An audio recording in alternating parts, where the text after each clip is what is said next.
Halo semuanya, di London saat ini as I'm speaking, ini udah sore, lagi sunset, dan gue baru saja menyelesaikan perbincangan gue dengan Mbak Krista.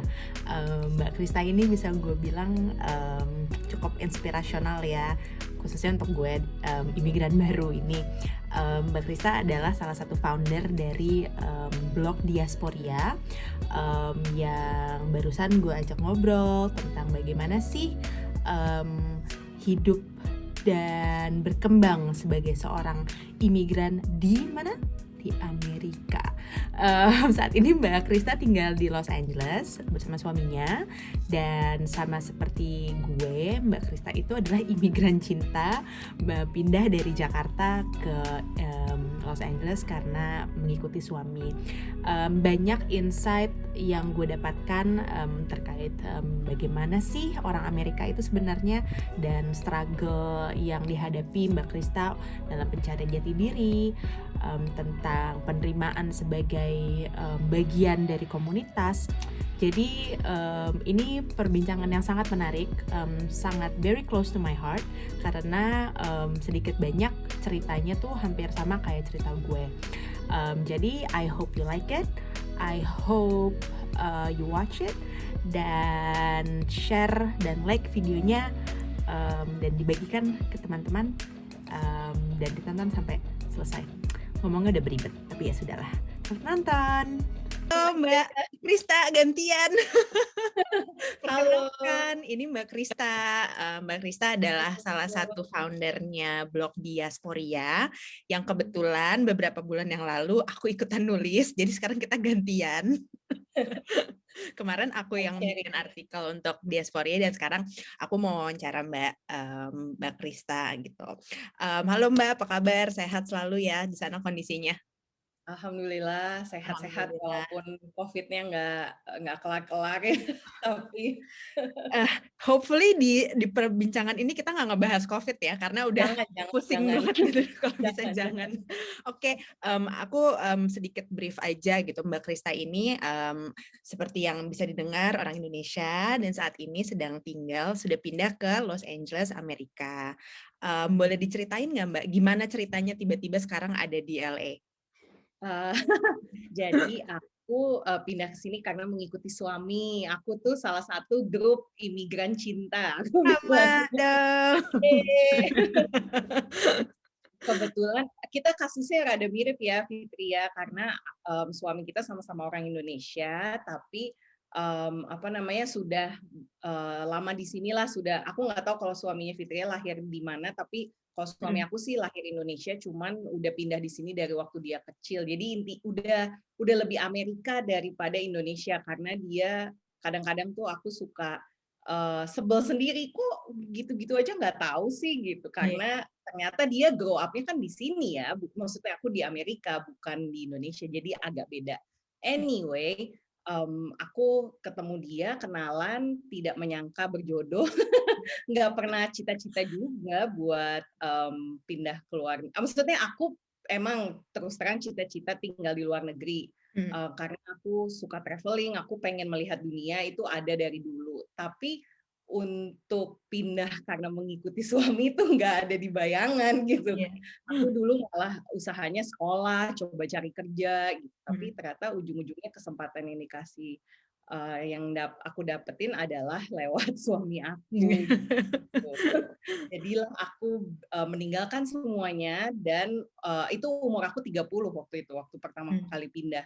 Jadi kayak udah lumayan solid ya, padahal di Iya. Jakarta, aku asalnya dari Jakarta, aku tinggalkan semuanya dan memulai hidup baru di sini Mhm. gitu, cerita singkatnya. Ini sama banget sama aku, udah intinya ceritanya sama, pindah ke sini juga karena ngikut suami, di umur yang sama, masih kayak ripe age of 30 ya Mbak ya, yang di mana Mhm. kadang, di dunia, nggak tahu ya kalau misalnya di dunia,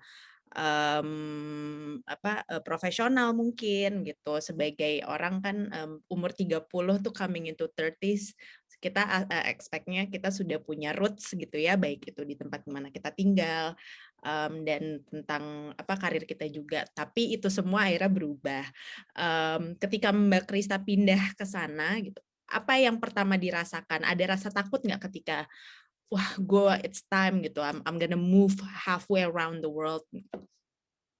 Aku waktu itu terus terang, semangat, yang aku rasain tuh bener-bener semangat karena, aku merasa ini lembaran baru yang, kanvas kosong lah, aku bebas apa namanya, paint however I want.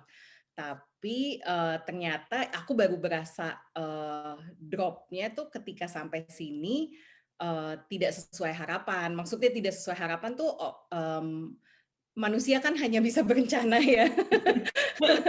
Ujung-ujungnya semua tergantung yang di atas. Jadi semua rencana-rencana yang udah aku bangun sama suami, semua harus terhambat karena satu dan lain hal gitu. Ada kejadian, ada hambatan-hambatan lah.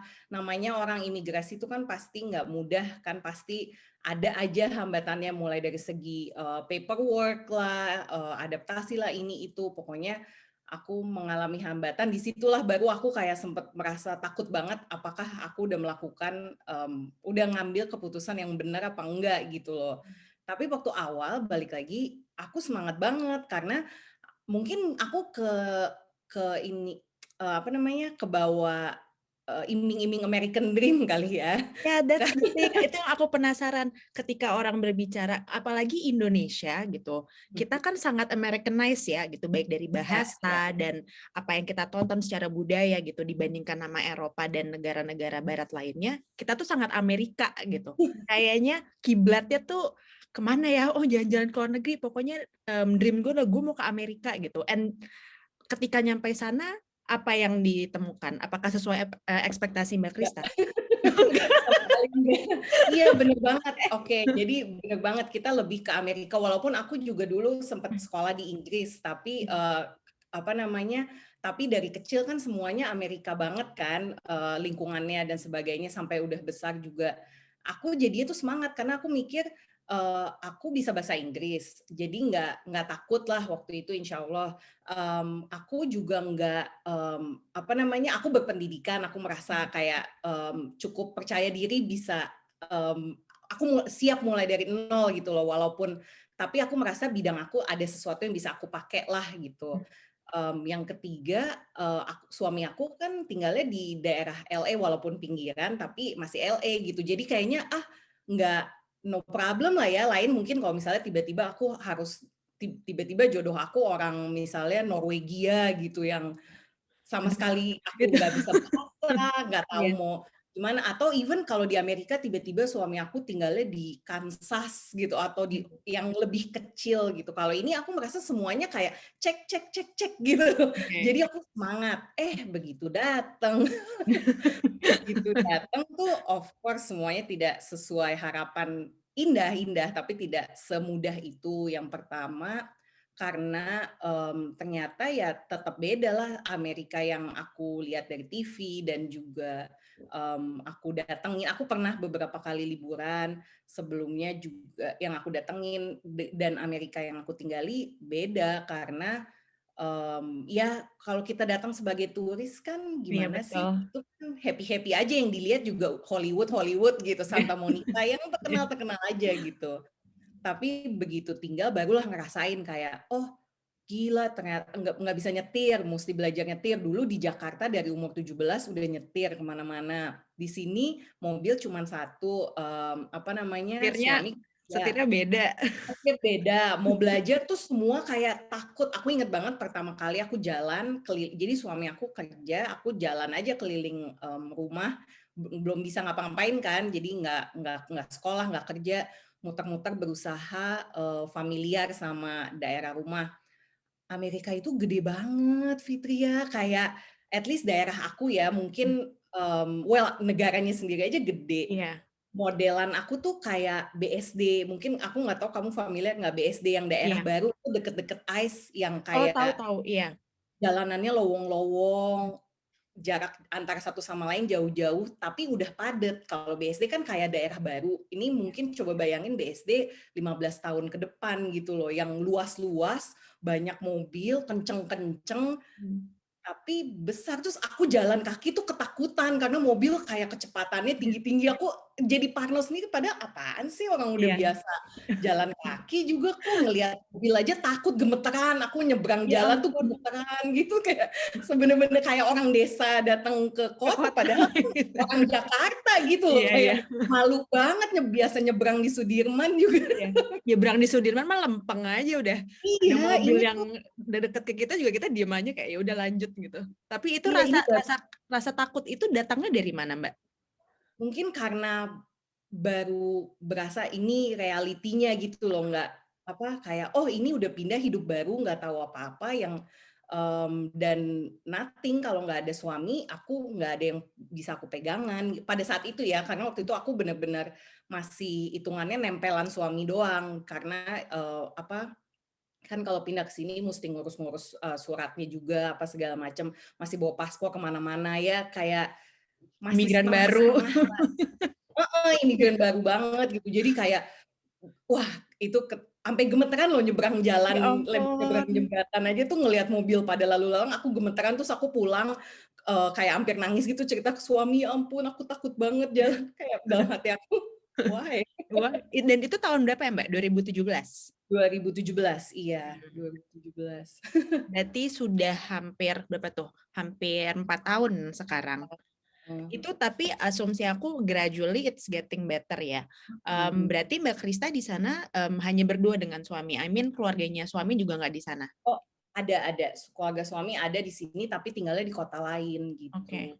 Berarti Dan tetap tetap ya rasanya cuma berdua gitu dan itu pasti apa ada rasa kayak kehilangan support system gitu nggak sih dengan di Jakarta yang keluarga semua dan teman gitu ketika nyampe di sana dan aku baca ceritanya Mbak Krista di blognya gitu I can tell that you're an independent woman and tiba-tiba dengan situasi kayak dipaksa untuk apa ya kayak megangin suami terus gitu itu ada gejolak nggak di situ Mbak?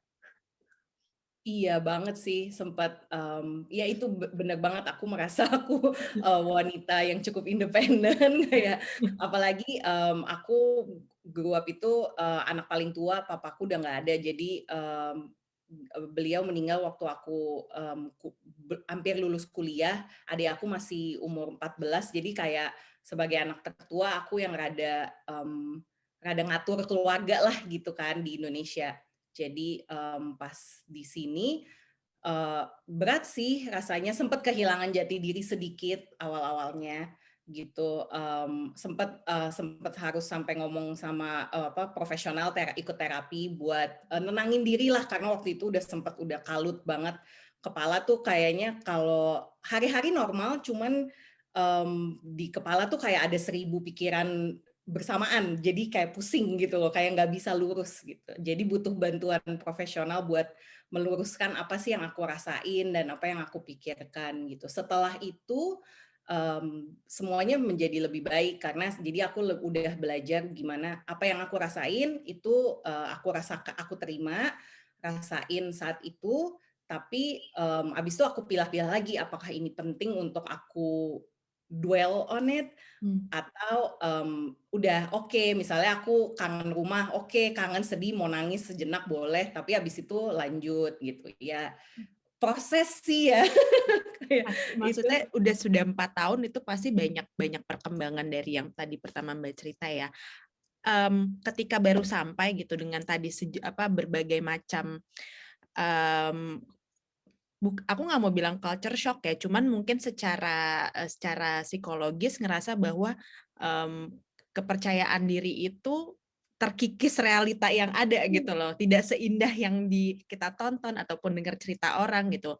Um, seberjalannya waktu, apa yang akhirnya Mbak Krista putuskan untuk lakukan gitu? Karena kan sampai di LA kan kalau nggak salah belum langsung dapat kerja ataupun belum banyak berkegiatan kan?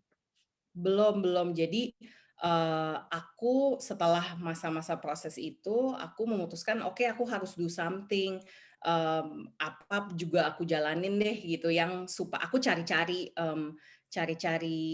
ke kesukaan baru, kesenangan baru, hobi baru gitu kan, dengan segala keterbatasan yang ada waktu itu.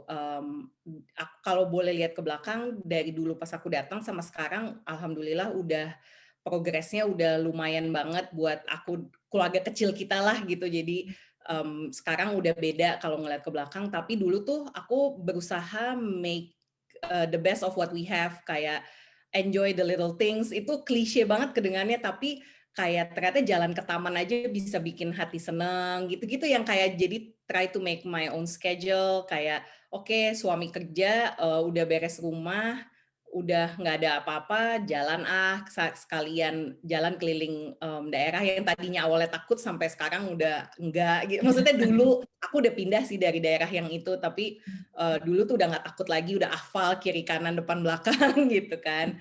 Terus cari kegiatan, aku berusaha, cari-cari hobi yang aku suka, kayak aku kan emang ngeblog dari dulu, ya udah seriusin ngeblog lagi. Sempet coba, Instagram, pengen sharing di Instagram, tapi, kayaknya bukan medium yang tepat, jadi ya udah jalaninnya setengah-setengah aja.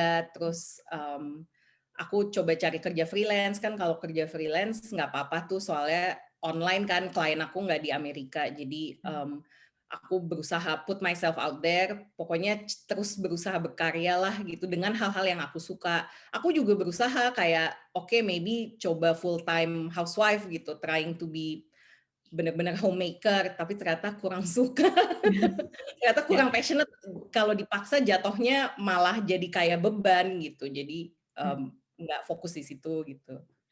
Ada satu poin yang nempel banget ke aku waktu, setelah aku nulis, artikel buat Diasporia, dan bagaimana Mbak Krista bilang, "I wish I'm happy, I can feel fulfilled just being a homemaker." Dan kita di sini tidak bermaksud mengatakan homemaker itu nggak penting Enggak, ya. iya, iya. The toughest job out there itu menurut Bener aku. banget, iya, Dan bener banget. ini dengan kondisi aku sama banget deh ceritanya sama Mbak Krista, datang ke sini meninggalkan semuanya, tapi alhamdulillah, ibunya suamiku tuh di kota yang sama, jadi, aku masih bisa ketemu gitu kan gitu, tapi, outside the lockdown gitu kita masih punya, hubungan yang baik gitu. Jadi aku merasa, tidak hanya bergantung sama suami, tapi aku punya extension of my mother gitu, di ibu mertua aku gitu. Dan yang aku rasa ini sih baru baru terakhir-akhir ini ya, Mbak, karena ya suami kan kerja, dan tanggung jawab tugas di rumah tuh akhirnya jatuh ke aku. Dan ada rasa di mana aku berpikir, ngurusin rumah, bangun pagi, cuci-cuci, masak sehari 2 kali, masak siang, makan siang, makan malam, dan aku kepikiran kalau punya anak ini gimana ya ngurusinnya gitu.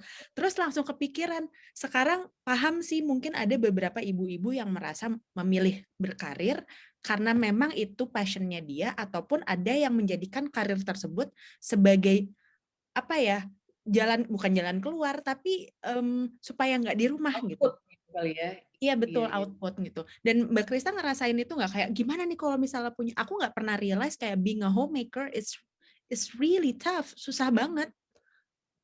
Banget banget, dan itu, aku butuh butuh beberapa waktu buat menyadari kalau jadi awalnya gini, aku lagi-lagi tanpa bermaksud, merendahkan, orang lain atau gimana, ini cuman yang aku rasain aja ya.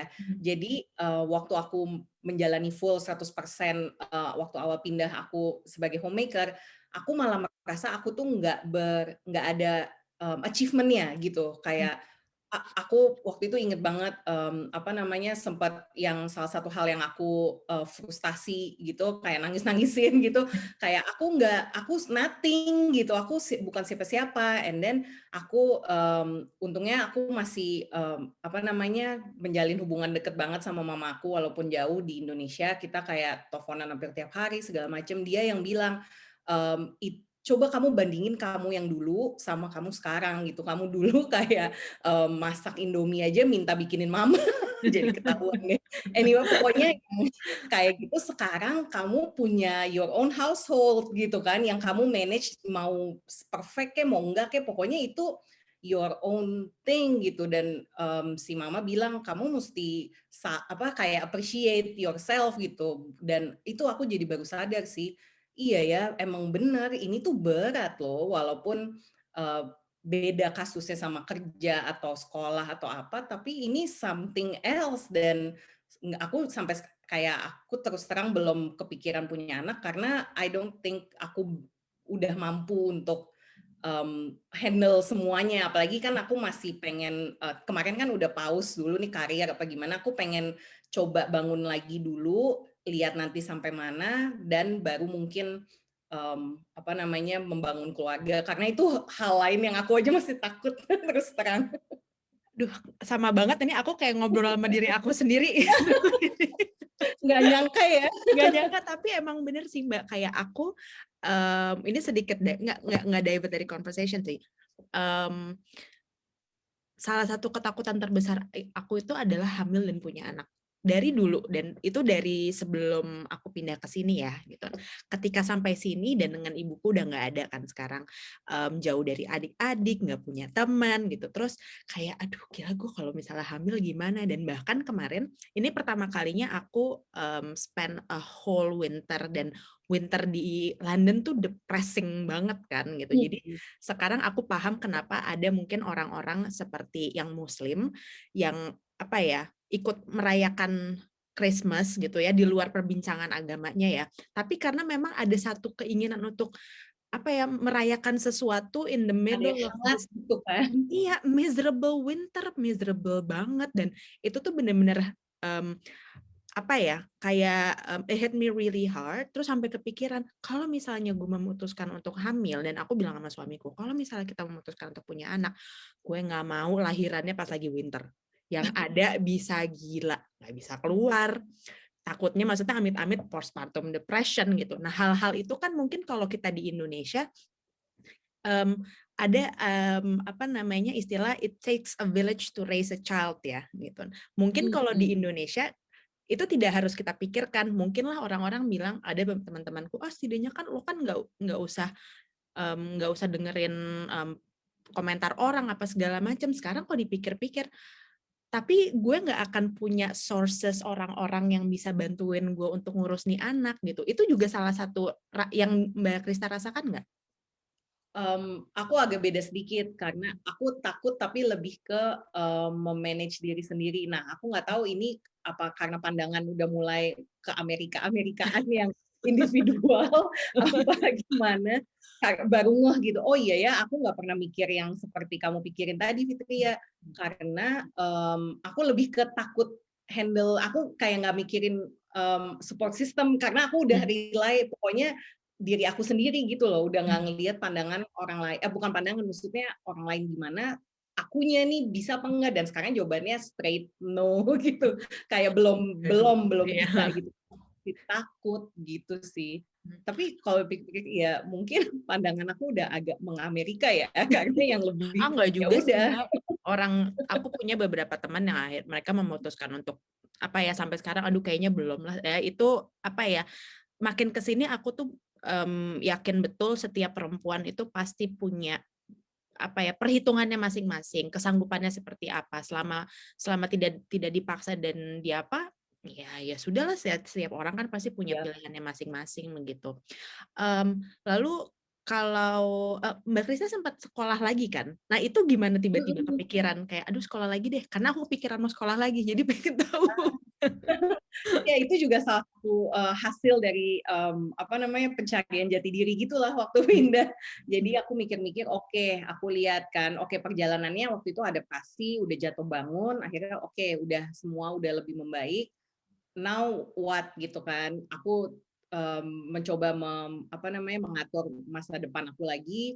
Terus aku sempat nyoba-nyoba tuh beberapa jenis pekerjaan gitu. Sempat tadinya freelance aku lumayan oke, dan kayaknya ada potensi buat difokusin, tapi ternyata aku kurang suka kerja sendiri karena apa namanya, kurang cocok aja. Terus udah gitu aku sempat, mama mertua itu kerjanya dulu sebelum pensiun itu suster, jadi dia sempat kasih tahu, mau nggak, dia semangat banget gitu kayak apa namanya, cobain, apalagi dia bilang kalau misalnya dia waktu itu, jadi di sini suster ada level-levelnya, dia waktu itu level yang lumayan paling bawah lah gitu kan, karena dia nggak sekolah suster. Waktu dia pindah kan dia udah lumayan berumur kan, jadi nggak bisa sekolah lagi. Dia bilang kalau misalnya kalau kayak aku mau masuk sekolah lagi itu wah bisa potensinya gede banget gitulah dia bilang. Aku coba waktu itu sempat kerja beberapa bulan di tempatnya dia, ngikutin dia, tapi aku nggak suka gitu Hmm. karena menurut aku itu pekerjaan yang sangat hebat, tapi buat aku jadinya terlalu baper karena setiap kali pulang ke rumah aku mikirin pasien aku gitu, jadi stres gitu kayak aku wah ini nggak bagus sama sama mental aku. Ya udah jadi coret gitu kan. Terus sempat oh oke, mau bidang language kan aku punya bahasa Indonesia dong, translator apa gitu. Ternyata atau nulis, ternyata aku nulis itu buat hobi, kalau buat kerja jatuhnya nggak passionate, nggak jadinya hilang passionnya gitu kan, coret. Ya udah kayaknya semua jalan itu ke bidang aku oh ya bidangnya itu marketing Oke. gitu. Jadi yang sebenarnya gampang-gampang susah karena gampang, tapi saking gampangnya saingannya banyak banget Iya, kan. Semua orang betul. kayaknya bisa kerja marketing di sini. Nah, akhirnya aku wah ini mesti sekolah karena walaupun udah punya S2, tapi S2 aku lulusnya tahun 2010. Kayak udah basi juga kan kayak ilmunya udah berkembang gitu Iya. loh. Jadi ya udah aku cari-cari sertifikat. Kalau untuk S2 lagi waktu itu terus terang kan terlalu mahal dan terlalu banyak investasinya. Akhirnya aku ngambil sertifikat aja, sertifikat profesional gitu deh di universitas di kota di LA juga dengan harapan abis buat refresh ilmu aku gitu. Abis lulus bisa lebih bagus dapat kerja. Pas udah sekolah, toto COVID kan, ini ke bawah-bawah dikit COVID-nya. Jadi aku lulus itu pas tahun 2020 kemarin, Hmm. yang job market lagi hancur, yang wah itu struggle lagi untuk cari kerjaan. Jadi ya gitulah. Alhamdulillah udah dapat kerja akhirnya tahun ini. Dan akhirnya mulai karir baru gitu, yang apa namanya di bidang yang memang aku penasaran. Aku dulu kan di consumer goods, sekarang aku pindah ke industri teknologi. Kantor kantor aku buat software gitu Hmm. di posisi yang mirip-mirip marketing tapi lebih ke antara marketing sama customer service, jadi di tengah-tengah gitu. Dan aku lihat kayaknya ada nih jenjang karirnya yang aku bisa coba usahain ya. So we'll see. Aku mau mulai gitu, jadi ya we'll see. Hmm. Gitu Ada sih. yang berbeda nggak Mbak dari apa budaya apa sih komunikasi apa? Aduh, I can't find the word. Office budaya di kantornya, komunikasinya kalau misalnya saling saat bekerja gitu. Oh, so far beda banget. Aku nggak tahu ini karena kantornya atau emang general Amerika kayak begini, tapi eh, aku nggak bisa mengharapkan ada geng kantor makan siang Oh, kayak di Indonesia zaman dulu gitu, atau pulang kantor ngopi-ngopi apa yang ketawa ketiwi sama teman-teman zaman dulu itu di sini aku nggak lihat. Baik di kantor aku maupun aku sempat nanya suami aku dan beberapa teman di sini emang ya jarang, kalaupun bisa ketemu kolega yang bisa jadi teman paling satu gitu, kalaupun hangout pulang kantor ya udah bukan basa-basi ya, maksudnya nggak, kalau dulu kan aku di Indonesia teman kerja aku ada yang sampai jadi bridesmaids aku gitu loh, hmm. yang bener-bener jadi akrab banget kan. Tapi di sini kayaknya beda, emang kerja ya kerja, dan jadinya aku belajar beda sama di Indonesia dulu. Kerjaan lo itu hanya 8 to 5 udah, abis itu clock out, I don't care, terserah mau kejadian apa juga, pokoknya aku udah kerjain tugas aku, udah ini waktunya udah selesai, bye. Kalau di Indonesia kan karena jadi ada WhatsApp grup lah, ada apa, kayaknya kebawa terus gitu kan. Kalau di sini jadinya bener-bener aku belajar negatifnya nggak punya temen, positifnya tapi aku belajar jadi oh hidup aku bukan cuma kerjaan loh, kerjaan aku 8-5 abis itu bye gitu. Work life balance-nya ada lah ya kalau di. Lebih berasa. Kalau secara karakteristik orang Amerika tuh kayak gimana Mbak? At least dari yang sudah Mbak Kristal lihat kan 4 tahun udah cukup lama nih waktunya untuk bisa melihat gitu karakteristik orang-orang di sana. Mereka lebih outspoken, jelas itu. Terus lebih basa-basi, wah banget banget. Oh Lebih, gitu. uh, kenapa? Oh, enggak bener orangnya basa-basi banget gitu kalau misalnya di Iya, obrolan? basa-basinya tuh kayak kalau datang misalnya ke supermarket itu kasirnya pasti ngajak ngobrol dulu, "Hi, how's it going?" Tapi ini bisa diiniin sih, bisa didebatkan sama orang-orang Eropa, aku tahu. Karena mereka banyak bilang basa-basi orang Amerika tuh bener-bener on the surface doang gitu. Kayak mereka bilang, "Hi, how are you?" Tapi matanya ngadep sambil ke kasir gitu loh, bukan yang kayaknya kan kalau orang Eropa lain kalau nanya how are you ya bener-bener I want to know what Iya. you're feeling. Kalau ini tuh cuman hi how are you kayak basa-basi doang.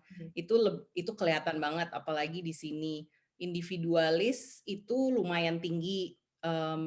Benar yang kayak di film-film atau kita baca dari waktu di Indonesia itu benar. Di sini orang lebih kayak oh ada cerita soal pertemanan nih. Oh Jadi iya, boleh tuh, Mbak. Aku berusaha bangun pertemanan kan dengan orang sini.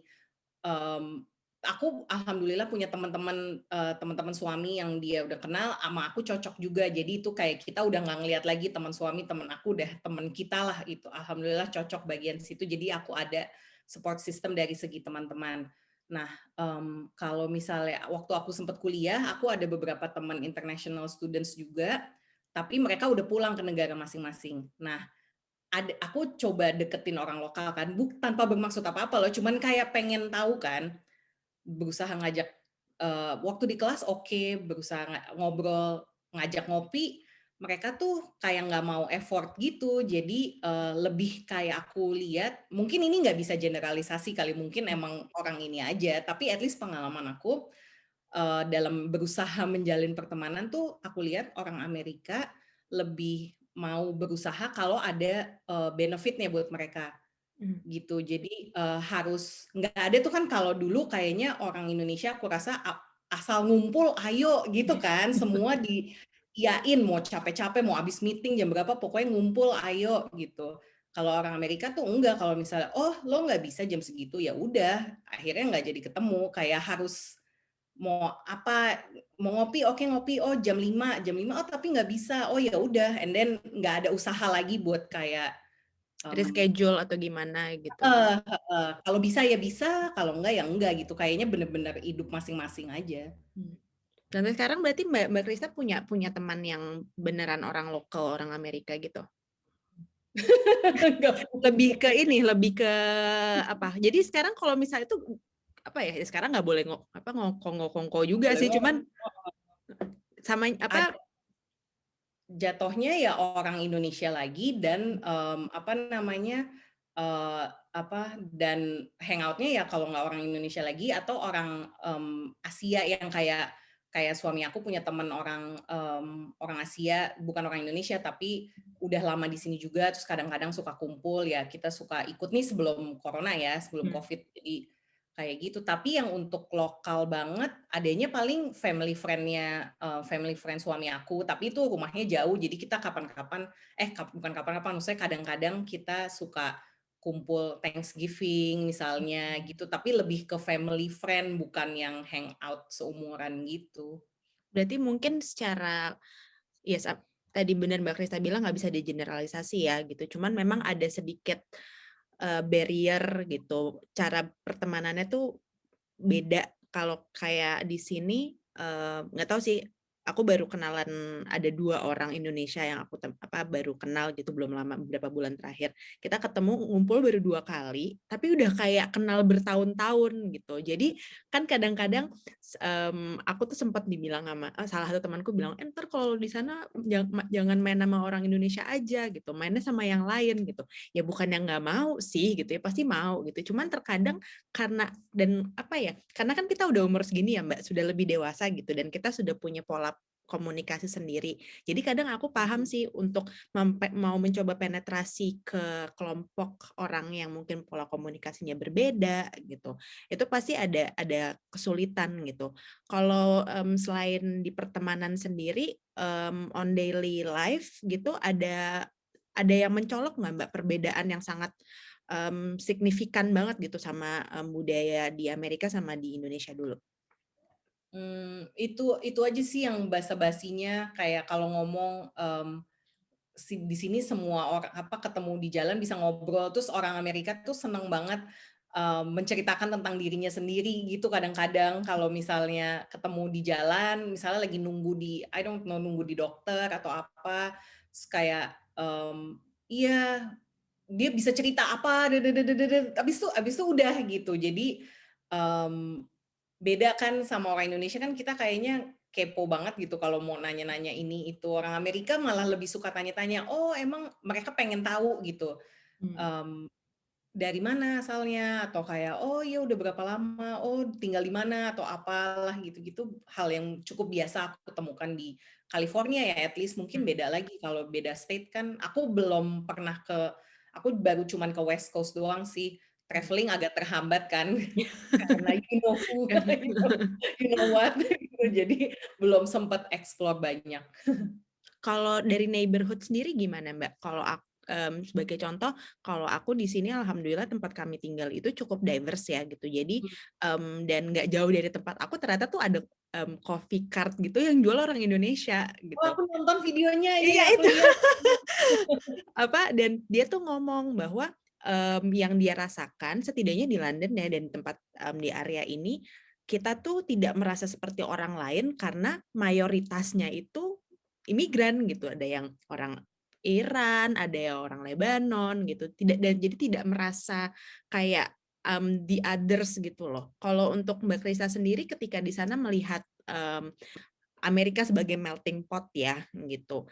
Selain tentang komunitas, penerimaannya juga bagaimana Mbak di sana? Nah iya bener banget tuh kalau soal melting pot, aku juga oke, jadi daerah aku di pinggir LA kan, mungkin kayak BSD-nya tadi, itu cukup banyak orang Asia, dan Asianya pun saking banyaknya sampai udah ada kelompok-kelompok. Jadi misalnya daerah A itu kayak banyak orang Koreanya, daerah B banyak orang Vietnamnya gitu. Aku tempat tinggal aku sekarang di tengah-tengah antara daerah Korea sama daerah Vietnam, tapi banyak orang Meksikonya. Nah, Oke. jadi udah beragam banget. Ini satu jalan rumah aku itu rata-rata Meksiko semua. Aku rasa cuman aku sama suami doang yang Asia deh. Hmm. Kalau jalanan aku nggak besar sih, kayak jalanan lurus gitu, itu kiri kanan depan tuh semuanya orang Meksiko. Hmm. Jadi benar-benar diverse banget. Tapi saking diverse di Amerika, aku kadang-kadang sampai suka kayak, jadi orang Amerika tuh, aku taunya orang Amerika ya Vietnamese American, Korean American, Mexican American, at least di California ya. Yang jadi apa sih arti Amerika gitu kan? Masing-masing itu memberikan identitas masing-masing. Jadi ya aku juga merasa oke, kalau gitu gue juga orang Amerika dong, tapi Indonesian American gitu. Maksudnya kayak jadi cukup membantu merasa belong di sini walaupun enggak, ini masih mengalami karena kan baru 4 tahun kan, jadi Iya. masih kayak di masa transisi nih, apakah kayak udah nggak terlalu Indonesia lagi, tapi untuk dibilang 100% Amerika ya masih jauh gitu. Jadi tapi aku juga merasa oke, kalau gitu aku bisa dong bilang aku Indonesian American, aku bawa whatever aku upbringing aku, Hmm. eee, si diri aku ini masuk ke dalam melting pot, berusaha membawa warna baru gitu ke Hmm. emang melting pot gitu.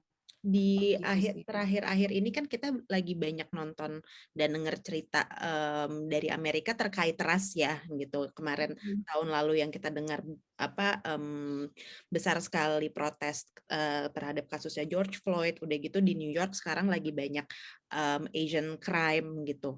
Iya. Hal-hal seperti itu kan biasanya isu ras itu kan sangat kental sekali dengan apa yang suka kita dengar dari Amerika. Dari kacamata Mbak Krista selama 4 tahun ini dan sebagai imigran gitu ya, person of color, sangat berasa nggak sih Mbak ketika ada kejadian-kejadian tersebut? Iya banget, sangat berasa karena, mau nggak mau, apa tuh namanya, apa sih istilahnya yang, mmm, kulit putih itu, ras putih itu memang lebih superior di sini. Mmm. Dan, mungkin lebih kelihatan lagi karena, yang tadinya aku nggak nyadar, tapi jadi kelihatan gitu. Maksudnya kayak, iya ya bener ya, kenapa itu oke kalau orang putih yang melakukan, kenapa jadi nggak oke kalau orang person of color yang melakukan gitu. Itu aku juga ada beberapa kejadian-kejadian yang aku lihat sendiri di sini. Misalnya pas baca berita atau apa, kayak aku mulai belajar karena kan waktu di Indonesia kita nggak mikirin ras nggak sih? Maksudnya Iya. aku sih di Indonesia sama sekali nggak ada pemikiran itu. Oke, aku tahu ras, tapi kayak nggak tahu seberapa kompleksnya isu-isu tentang ras itu kan. Pas di sini baru lihat, iya ya bener ya gitu. Terus apalagi dengan Asia nih sejak tahun lalu, sekarang nggak cuma di New York, di San Francisco juga udah mulai banyak kasus-kasus hate crime Asia gitu. Untungnya ini aku ada privilege karena tinggalnya di daerah yang diverse. Jadi mungkin orang kulit putih yang akan jadi aneh kalau datang di daerah aku gitu karena dia yang akan putih sendiri gitu karena sisanya semuanya colored. Tapi I know that's not the case buat orang-orang yang tinggal di daerah yang lebih putih gitu kan, lebih di Midwest misalnya. Jadi aku yakin pasti berat sih, cuman yang aku senang juga di sini, at least dengan bantuan sosial media juga, suara orang tuh udah sangat didengar. Jadi saking bebasnya ini negara kan, Iya. semua orang bebas beropini. Iya. Nah, positifnya kalau ada kasus-kasus seperti ini, cepet juga untuk suara kita didengar gitu. Dan hopefully, dan aku lihat aku ada waktu apa namanya, ada sempat waktu pas kuliah gitu kan, teman-teman yang kulit putih, nggak teman sih ya, kelas, maksudnya acquaintance karena kan nggak Iya. berteman sampai Iya. sekarang. Mereka itu aware kok, maksudnya sama dan aku kan kita follow-followan di sosial media aja, aku lihat mereka mendukung, mereka voice out their opinions juga, which bagus kan buat kita, hopefully semakin banyak yang tahu. Tapi aku liatin ya, orang kulit putih di sini itu tuh mirip kayak Indonesia. Ngerti nggak? Iya, iya, iya. Halo? Halo, Mbak. Halo? Oh tadi kayaknya keputus. Oh, Iya, halo susah. ya. Udah denger ya? Iya, iya. Oke. Udah.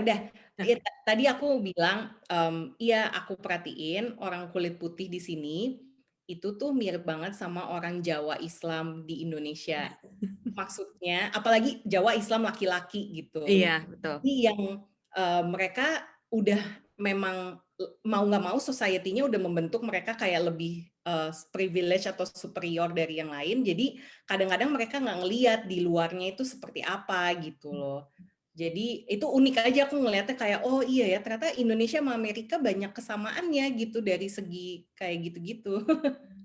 Itu menarik karena apa ya, isu kemarin yang demo 2000 tahun lalu itu kan di Indonesia juga kayaknya juga apa ya, jadi percikan tentang kita berbicara soal ras gitu, khususnya untuk terkait teman-teman saudara-saudara kita di Papua dan lain sebagainya. Iya, iya. Tapi berarti kalau dengar ceritanya Mbak Kristal, alhamdulillah lingkungannya diverse juga ya gitu. Karena aku kadang selalu berpikir bagaimana sih menjadi person of color gitu, tinggal di Amerika gitu dengan berbagai macam isunya gitu. Dan ini sih Mbak sedikit apa ya? Di LA sendiri itu state-nya itu memperbolehkan penggunaan apa namanya, senjata api nggak secara bebas? Enggak Enggak. ya? Berarti itu ngebantu nggak Mbak? Kayak ada rasa karena suamiku bilang kayaknya kalau kita pindah kayaknya gue nggak mau deh pindah ke Amerika karena takut gitu. Itu juga jadi apa ya? Kalau buat aku pribadi ngelihat, iya sih itu menjadi concern yang mungkin kalau misalnya kita tinggal di Indonesia kita nggak akan kepikiran soal itu gitu. Bahkan aku yang tinggal di sini di London gitu ya. Iya benar sih. Aku bersyukur banget sih tinggal di California, at least cocok dengan pikiran aku, dengan apa namanya latar belakang aku gitu. Di sini kayak aku merasa sangat di welcome, terus dan lebih safe dari segi ya gitu karena semua ada regulasinya jelas gitu. Mungkin sampai kadang-kadang suami aku tuh suka karena aku tertarik banget sama hal-hal ini, suami aku sempat bilang, "Kamu jangan jadi terlalu progresif dong," kayak gitu saking ininya, karena aku kayak ngikutin banget kan berita-berita California gitu. Mungkin kamu suka baca-baca juga, kayak emang California kan ada progresif kan gitu, dan um, termasuk ya untuk urusan senjata itu di sini nggak boleh gitu. Dan beda kalau di state-state lain yang katanya kamu masuk ke Walmart aja bisa beli senjata kayak beli es krim gitu kan itu Aduh, serem ya banget sih itu. dekat ya. Hmm. Tapi nah di sini tuh aku belajar mudah-mudahan sih bisa terus kepake ya. Tapi di sini aku belajar um, menghargai orang benar-benar beda-beda itu terserah gitu. Dan aku belajar melihat background. Jadi kalau misalnya aku lihat orang berperilaku seperti apa yang aku nggak cocok sama aku berusaha daripada ngomongin ya iyalah ngomongin sama suami biasa kan lihat deh ini aneh Iya. banget gitu kan Enak gosip-gosip gitu. enaknya punya dua bahasa ya Mbak. Jadi kalau misalnya di bus Iya, atau apa iya. mau gosipin orang tinggal ngomong aja gampang. Iya benar. Jadi tapi aku ngerti kayak oh ya background dia beda. Mungkin saking karena sejak aku pindah aku ketemu banyak banget orang dari berbagai latar belakang, termasuk yang orang Indonesia sendiri ya, orang Indonesia yang berimigrasi ke sini juga latar belakangnya kan beda-beda banget tuh. Aku jadi ngeliat oh ya no wonder mereka begitu jadinya ya karena soalnya mereka pikirannya mereka latar belakangnya seperti ini, seperti itu gitu sih. Kalau Mbak Krista, aku minta deskripsikan arti American Dream itu setelah 4 tahun ini nih apa tuh yang bisa Mbak kasih deskripsinya? Oke, American Dream itu kesempatan untuk berkarya dan menjadi diri sendiri, despite who you are and your background. Di sini bisa sih. Aku masih lihat itu dan aku masih percaya itu ada. Hmm. Kalau ini pertanyaan terakhir ya Mbak, kayaknya kan orang selalu ada keinginan tinggal di luar negeri itu sebagai cita-cita dan alhamdulillah kita berdua adalah menjadi orang-orang yang cukup beruntung gitu ya untuk bisa diberikan kesempatan tinggal di negara lain meskipun terkadang di pikiran dan thanks to social media hal-hal yang terlihat tuh hanya yang glitz and glamour gitu padahal tuh banyak struggle-nya. Um, Iya. Apa yang selama 4 tahun ini yang menjadi nilai tambah ke kehidupan Mbak Krista setelah berimigrasi ke Amerika dan apa pesan-pesan Mbak Krista ataupun tips dan lain sebagainya untuk mereka yang punya American Dream kayak I want to live in America.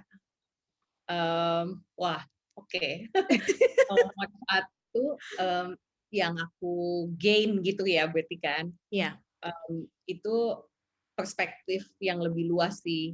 Aku dari dulu yang aku di Indonesia, aku lebih bisa menghargai perbedaan, lebih bisa menerima yang kayak tadi aku bilang, menerima orang-orang lebih nggak kacamata kuda udah aku buang jauh-jauh lah, jadi udah lebih luas. Dan itu aku seneng aku bisa menjadi orang yang seperti itu. Aku cukup happy sama diri sendiri bisa akhirnya sampai titik itu. Terus yang pesan-pesannya itu kalau mau pindah pokoknya kalau misalnya emang yang mau pindah ke luar negeri itu jangan takut untuk mencoba hal yang baru, terus bikin plan boleh, tapi selalu selalu put at the back of your head kalau belok-belok itu nggak apa-apa. Terus sama jangan banding-bandingin sama hidup. Kalau bisa jangan terlalu banyak lihat ke belakang karena itu bisa bukannya bagus sih emang of course kita nggak boleh lupa sama roots kita kan selalu orang Indonesia 100% benar tapi kalau di satu sisi kalau kita ngeliat-ngeliat ke belakang terus takutnya malah menghambat perjalanan maju kita ke depan gitu. Terima kasih ya Mbak, ini juga buat aku kok. Sebelum aku lupa, diasporia Mbak, bisa dijelaskan? Oh, oke. Thank you. Oh, sebelumnya thank you ya, Fitri ya, buat undangannya. Aku senang banget ngobrol-ngobrol karena emang kayak bener sih kayak ngobrol sama diri sendiri, cuman kayak seneng ngerti lah gitu. Yeah. Makanya kita sharing. Anyway, Diasporia itu blog yang aku bikin sama teman aku namanya Diksi. Dia tinggalnya di Swedia sekarang. Hasil ngobrol-ngobrol kayak gini juga, Fitri ya. Kita pengen ada wadah tempat sharing perempuan Indonesia yang yang tinggal di luar negeri yang merantau. Karena perempuan Indonesia kita lihat itu kan pindah ke luar negeri statusnya beda-beda, ada yang sekolah, karir, ikut keluarga, ikut suami, atau dan sebagainya. Kita pengen semua bisa ke-cover ceritanya dan pengen jadi support satu sama lain lah. Misalnya ada orang yang baca dari London, terus misalnya baca cerita Fitria, oh bisa saling kontak, saling kenalan, nambah ini, atau mungkin sekedar baca kata-kata Fitria aja bisa membantu siapapun reader di sana gitu. Jadi buat teman-teman yang boleh promosi dikit ya? Oh boleh dong, kita saling Buat promosi. yeay. Buat penonton channelnya Fitria yang kebetulan perempuan tinggal di luar negeri, kalau pengen ikutan sharing boleh, nanti ada deskripsinya kan ya Iya, di ditulis. Diasporia Blog. Kita di Instagram juga nama Instagramnya Diasporia Blog. Kita happy banget buat dengar cerita-cerita teman-teman, saling support dan saling sharing. Yeay, terima Yeay. kasih. Makasih banyak ya Mbak udah ngeluangin Sama-sama, waktu. thank you. Aku senang banget udah ngobrol-ngobrol. Kita sampai Sama-sama. ketemu lagi. Kapan-kapan kita kopdar kalau semua udah beres. Oh Aku iya pengen dong, mau. Nanti kalau aku ke Amerika, aku nanti hubungin Mbak Krisna. Sampai ketemu, mungkin nanti kita ketemu lagi dengerin ngobrol di di Clubhouse. Clubhouse. Oke Mbak, have a Oke, nice Saturday ya. gitu ya. Ya, Bye, take care, take care. bye-bye.